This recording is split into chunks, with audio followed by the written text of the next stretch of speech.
Bahasa Indonesia sekarang terus.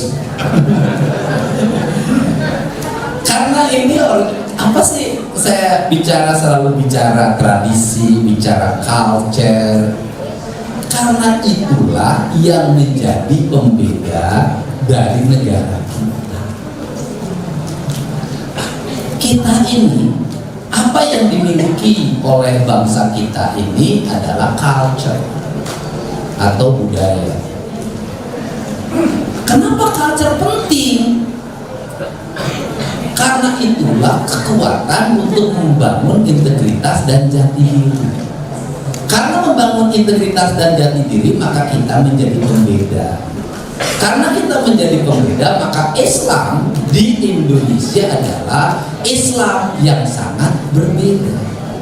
Berbeda apa? Berbeda metodologi pemahamannya, berbeda sosiologinya, berbeda cara pandang filosofinya, dan berbeda cara pandang antropologinya. Karena ini berbeda, maka Islam di Indonesia mencerminkan semangat pluralisme dan rahmatan lil alamin, sehingga karena menjadi pembeda, dalam pandangan saya, dalam pikiran saya, term berpikir justru yang harus kita pikirkan adalah bagaimana menjadikan Islam yang menjadi culture di Indonesia itu justru menjadi rujukan dalam pembelajaran keislaman di seluruh dunia.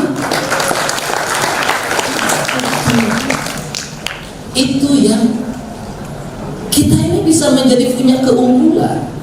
Karena kita ini punya keunggulan, kita punya pembeda, maka pesantren-pesantren di kita seharusnya terus memperlihatkan diri sebagai pesantren yang punya jati diri sendiri. Kalau pesantren kita terbawa arus pada gaya orang lain, terus-terusan kita yang harus belajar ke tempat orang lain. Kalau terus-terusan kita belajar ke tempat orang lain, maka kita akan beranggapan bahwa di negara lainlah rujukan pengetahuan. Tetapi kalau kita yakin pada diri kita, paham pada sejarah kita, paham pada keberagaman kita, paham kepada Mbah Hasyim Asy'ari yang membuat pembeda dalam egosentris Islam tanah Nusantara, maka kita justru pesantren-pesantren kita akan menjadi tempat rujukannya belajar bagi seluruh mahasiswa di seluruh dunia. Itu. Nah, problemnya apa di antara kita ini, bahwa adab yang kita berikan, kata orang Sunda, lembungkan dengan lahir aisan, sifat lemah lembut, sikap hormat yang kita berikan dalam setiap waktu bukan mencerminkan kerendahan diri kita, justru itu mencerminkan keutamaan diri kita, bahwa orang berilmu tidak mesti badannya ditegakkan, justru dengan badannya dibungkukan keilmuan yang teruji dan terlihat keilmuan, sehingga ada lebih tinggi daripada bulan. Belajar gimana, Pak?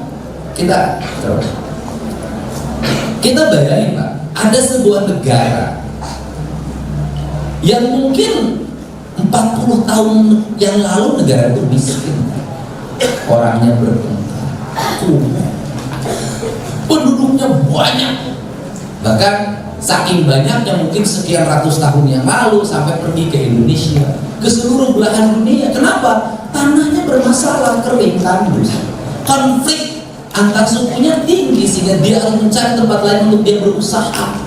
Namanya Tiongkok, Cina. Hari ini tumbuh menjadi apa? Sebuah raksasa yang sulit dikalahkan dalam bidang apapun. Mau ngomong ekonomi mereka unggul, mau ngomong politik diplomasi mereka unggul, mau ngomong teknologi mereka unggul. Kenapa mereka menjadi bangsa yang unggul? Mereka tidak rendah diri, mereka tidak merasa minder terhadap apa yang dimiliki dan apa yang diyakini. NU tidak akan sebesar hari ini kalau mohon maaf, kalau tidak ada pemikir besar kontroversi yang berubah wajah hadapi ulama dari pinggiran ke menengah. Siapa? Gus Dur. Dia berubah wajah merujak wajah bagaimana? Pada saat itu kaum pesantren, kaum santri, kaum sarungan itu kan hanya pada bicara pusaran kepesantrenan, belajarnya di sekolah tinggi agama Islam, sehingga rule birokrasi, rule politik eksklusif, tidak bisa terisi. Kenapa? Karena kelompok NU lambat masuk perguruan tinggi. Pada saat kolonial Belanda, NU kan tidak lulus di ITB, dia merepresentasikan diri pesantren dengan ketokohannya. Tapi yang lain itu sudah di ITB, kemudian di UGM, di seluruh perguruan tinggi, sehingga di era Pak Harto sangat sedikit tokoh NU menjadi birokrat, menjadi politisi yang handal di pemerintahan. Kenapa? Sekolah umumnya terlambat.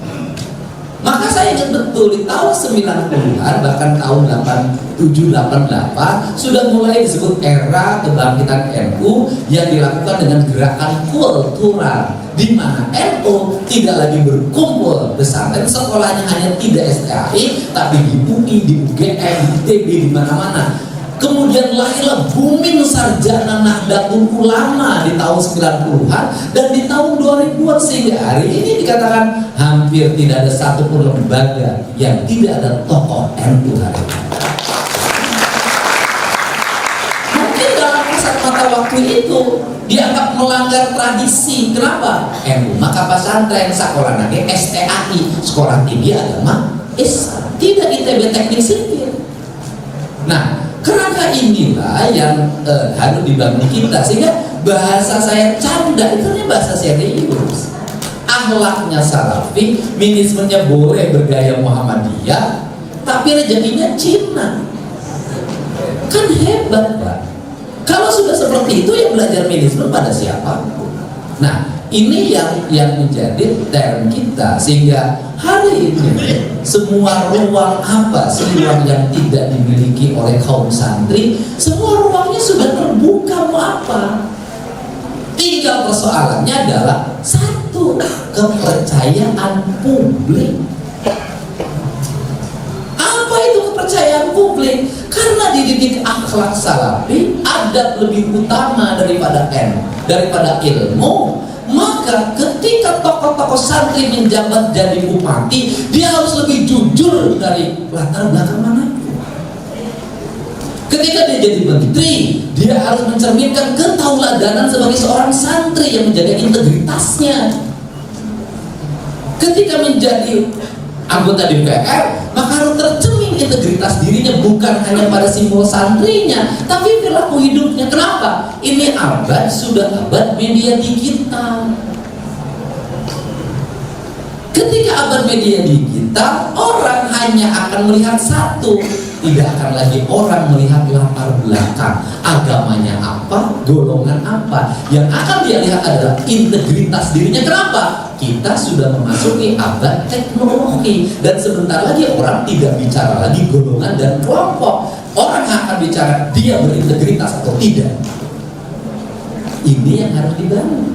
Sehingga kalau kita ingin menjaga marwah santri, gampang, jaga saja marwah agama. Ketika ingin menjaga marwah agama apa? Ya sudah, menjadi tauladan dan amanah pada jabatan apapun yang kita peroleh. Kenapa? Karena ini akan membangun harapan. Apa membangun harapannya? Orang akan berkata, sudah, kasihkan pada tokoh santri, pasti maju itu daerah. Kasihkan pada tokoh santri, pasti benar itu mengelola duit. Kasihkan pada tokoh santri, pasti makmur itu rakyat. Kenapa? Dia mengajarkan kejujuran dan keberpihakan pada siapa? Kaum mustadafin, yaitu 8 asnaf yang diatur dalam sistem tata kelola zakat. Dan itu menjadi kewajiban siapa? Saya ingat betul, saya jadi bupati terhadap Pak Kiai yang waktu itu menjadi ketua majelis ulama. Sehingga saya ketika jadi bupati dan sampai sekarang saya konsisten, keislaman saya jangan dilihat pada pribadi saya, karena pribadi saya tidak akan punya manfaat bagi orang lain. Tapi keislaman saya nilailah pada kebijakan yang ada pada anggaran yang saya pegang, yang 27 triliun itu, yang 31 triliun. Apakah anggaran itu menyelesaikan kemiskinan? Apakah anggaran itu menyelesaikan kebodohan? Apakah anggaran untuk melindungi orang-orang yang sakit, melindungi orang-orang yang dalam keadaan koma dan sekarat, apakah anggaran itu bisa membuat optimisme bagi masa depan Jawa Barat? Maka keislaman saya di situ. Kenapa? Jangan menjadi politik kamuflase. Politik kamuflase apa? Menghabiskan biaya untuk atas nama agama agar dianggap sebagai pemimpin yang beragama, tapi di sisi lain menghabiskan uang untuk kepentingan lain dan rakyatnya terlantar. Ketika saya dipilih, komitmen saya adalah komitmen untuk membangun kesejahteraan rakyat. Tidak boleh ada orang sakit tidak terobati, tidak boleh ada anak-anak yang tidak sekolah, tidak boleh ada jalan yang rusak, tidak boleh ada irigasi yang mampet, tidak boleh negara tidak hadir dalam setiap kesulitan rakyat, karena fungsi kenabian. Untuk itu saya mengucapkan terima kasih. Sehingga kalau bicara hadiah tanpa membedakan kelas dan kasta, pemerintah Provinsi Jawa Barat ini sudah disepakati bersama termasuk oleh pimpinan DPRD. Komitmennya adalah pemerintah Provinsi Jawa Barat mengalokasikan pembiayaan beasiswa santri. Jadi setiap santri yang orang tuanya tidak mampu mendapat pembiayaan selama pesantren full makan dan minumnya dan kitab. Itu cara kenapa? Untuk membangun rasa keadilan, distribusinya langsung pada orang yang mengikuti pendidikan, karena yang dilindungi oleh agama adalah individu. Ini saja barangkali pengantar dari saya. Semoga pertemuan ini menjadi pertemuan yang bermanfaat, bernilai. Hari santri menjadi spirit santri kembali pada jati dirinya. Dan mohon maaf, pesantren-pesantren hari ini Gus harus mulai dikembalikan pada culture. Karena yang menjadi pembeda NU dengan pesantren lain adalah culture. Apa itu di pesantren? Dulu di pesantren itu ada pencak silat. Sekarang sudah hampir gak ada tradisi. Dulu di pesantren itu punya tradisi masak. Hari ini ayah memasak, ayah mau kantina. Dulu di pesantren orang nyuci sendiri, hari ini sudah. Artinya bahwa culture kemandiriannya sudah mulai hilang. Yang ada adalah kesenangan personal, yang dia makan tinggal makan, minum tinggal minum, baju tinggal dipakai, sudah ada yang nyetrika. Menurut saya justru pendidikan kemandirian santrinya menjadi tidak ada pembeda pesantren dengan sekolah yang lain. Ini cara, karena orang sudah bilang lamun hayang menang berah dulu kuru cilet gender beli. Sehingga barangkali kalau di sekolah umum tidak ada tradisi puasa Senin Kemis, maka di pesantren itu menjadi keharusan tirakat. Kenapa? Bedanya santri dengan yang lain adalah kemampuan bertirakat. Kalau di pesantren tidak ada tradisi tirakat, apa bedanya pesantren dengan sekolah umum? Tirakat, karena apa? Kenapa tirakat? Kelebihan dari seorang santri adalah diminta doa oleh yang lain. Yang diminta doanya akan dekat pada Allah yang mengabulkannya kalau dia rajin bertirakat. Itu pembeda. Itu yang menjadi pembeda. Nah, Gus Muafik kelihatan orang tukang tirakat. Tapi dari sekian tirakat yang dilakukan oleh Gus Muafik, ada satu yang tidak bisa diwujudkan, yaitu menaklukkan istrinya. Terima kasih. Wallahu muwaffiq ila aqwamit thoriq. Assalamualaikum warahmatullahi wabarakatuh.